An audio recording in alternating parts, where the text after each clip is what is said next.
OK, il est là. Renaud, comment ça va? Ça va super bien. Super bien, toi, Jean-Charles. J'ai eu peur qu'on puisse pas s'entendre. Tabaslac. On s'entend à merveille. À merveille. Formidable.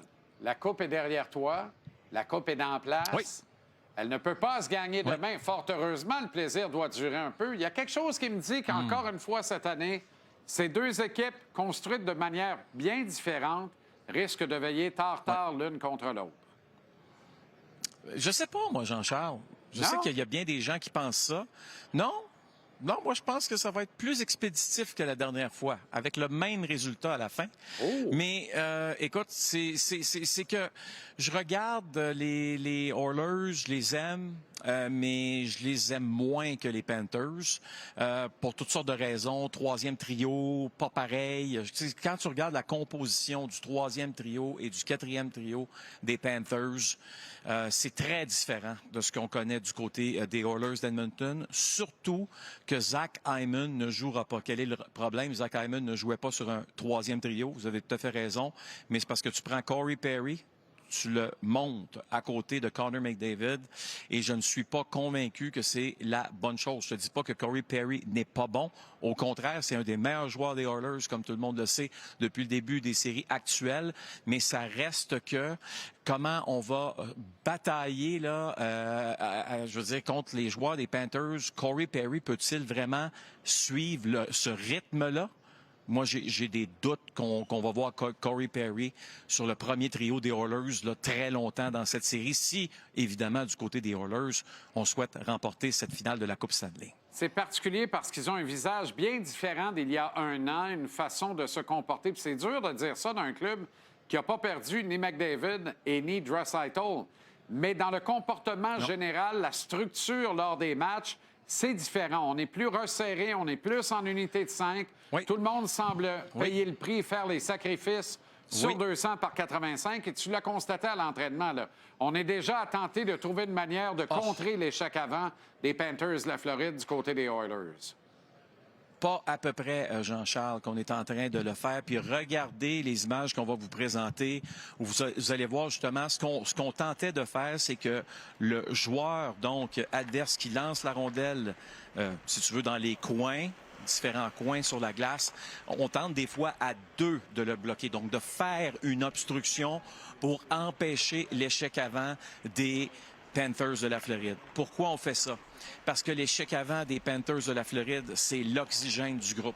Il n'y a pas une autre façon de le dire, OK? Et il y a une chose qui est importante aussi, Jean-Charles, dans tout ça, c'est que cet oxygène-là fait en sorte qu'on a marqué jusqu'à présent 39 buts sur des chances de marquer très dangereuses. C'est un sommet dans la Ligue nationale et on a en plus pas loin de 32 % d'efficacité sur ces chances dangereuses qu'on obtient.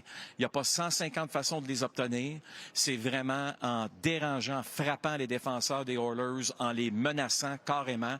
Et des fois, c'est à 1, 2 joueurs. Ça va être comme ça dès que la rondelle va tomber demain soir. Puis j'ai aimé quand même du côté des Oilers, justement, ce qu'on nous a montré, c'est qu'on essaie de trouver une façon de ralentir l'échec avant des Panthers de la Floride. Je leur souhaite bonne chance.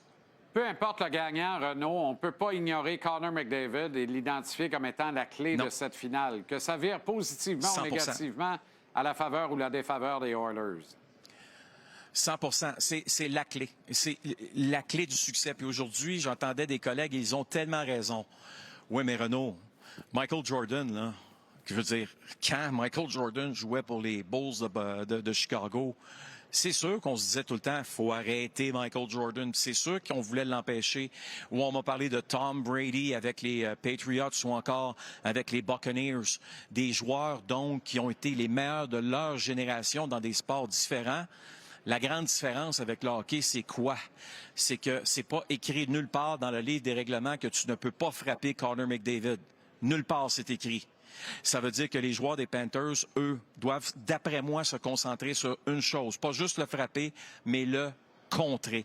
Ça doit être constant. C'est un joueur qui ramasse des points à la tonne, comme tout le monde le sait en séries éliminatoires.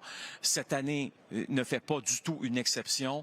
Alors, les gens vont me dire, ouais, mais il y a aussi Léon. Léon, c'est une chose. Le plus dangereux, celui qui peut te faire le plus mal paraître, c'est Connor McDavid. Et si tu es capable, ça va être impossible de dire, Jean-Charles, de le limiter à pas de points dans des matchs. On sait qu'il va les amasser, ces points. Mais il faut que ça soit à des moments où tu mènes déjà 3-0 ou 4-1. Laisse-les ramasser son point, là, il n'y a pas de problème. Mais ça ne peut pas être du 3-4 points par match. Il faudrait que ça arrête à 2. Puis il faudrait que ça soit 2 et moins à tous les matchs où tu souhaites l'emporter. Si ça dépasse le 1 ou 2 points, tu es sérieusement dans le trouble et il va falloir trouver une façon de le limiter. Moi, je suis convaincu que le plan de match demain, ça va être ça. Ça va être de limiter Connor McDavid pour s'assurer qu'il ne gagne pas pour une deuxième année de suite un trophée Conn Smythe. Dans une cause gagnante ou perdante, mais probablement plus dans une cause gagnante cette année. Formidable, Renaud. Voilà. On s'en garde pour tantôt à la mise en échec, mon ami. Faut que je te parle de Connor encore tantôt. Il s'est passé quelque chose avec lui à l'entraînement aujourd'hui. Encore? On va parler de ça tantôt. OK.